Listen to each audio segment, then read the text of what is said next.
Salut les gens, j'espère que vous allez bien car aujourd'hui on va se poser calmement pour parler d'un chef-d'œuvre. Un manga que je kiffe grave qui est très populaire au Japon et mériterait plus de succès en France.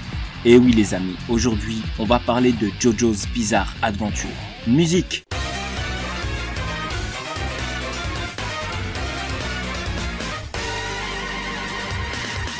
JoJo's Bizarre Adventure, en japonais Jojo no Kimio Naboken, est un manga mi-shonen mi-seinen écrit et dessiné par Hirohiko Araki. Sa sortie initiale date de 1987.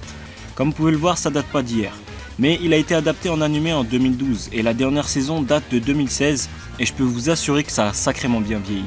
Dans Jojo, on va suivre les aventures de la lignée Joestar et chaque protagoniste aura le droit à sa propre partie.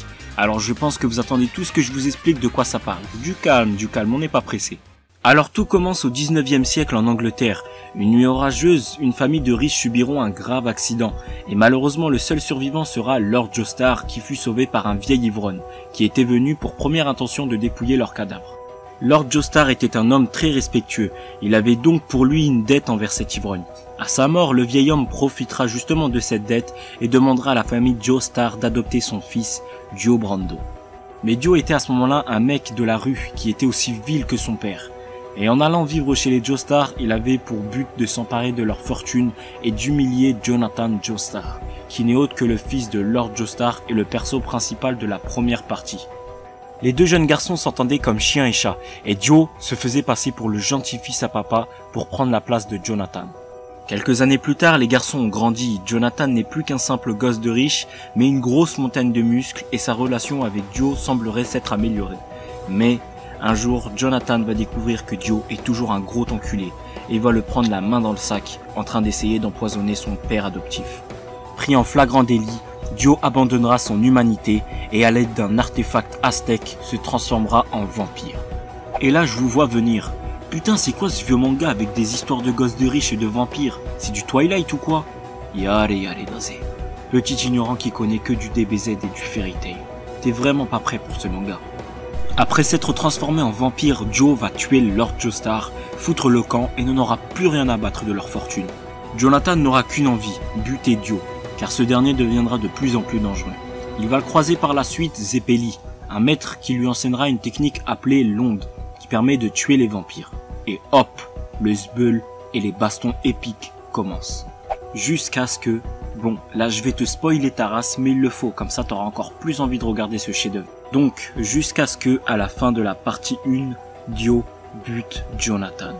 Oui, le perso principal va crever, et Dio va s'emparer de son corps, et c'est à partir de là que la famille Joestar va être en quelque sorte maudite, et que commence vraiment JoJo's Bizarre Adventure.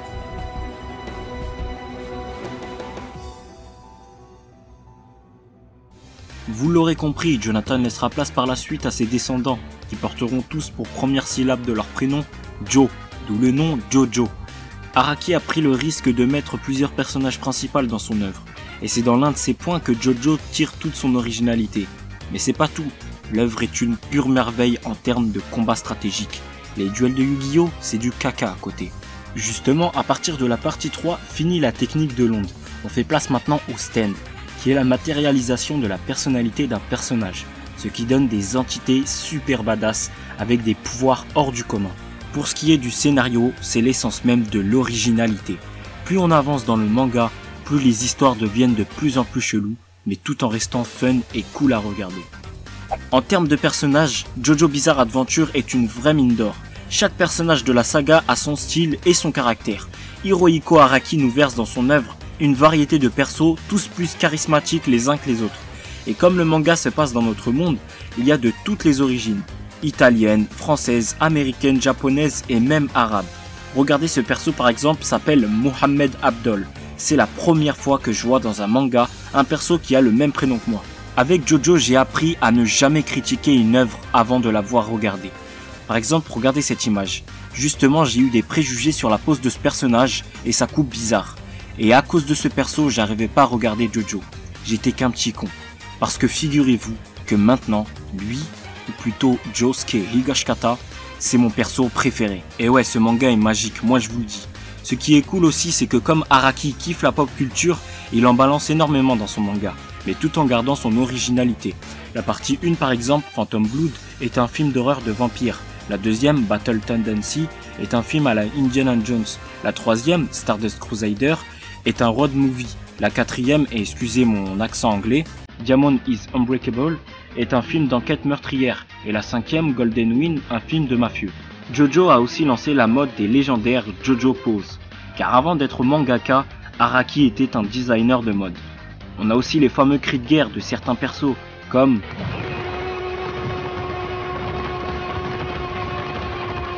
ou encore ça, c'est des cris de guerre, mon pote.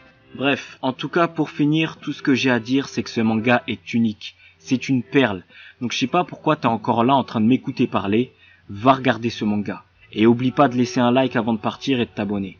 Moi, je vous dis à la prochaine. Je vous laisse. Ciao!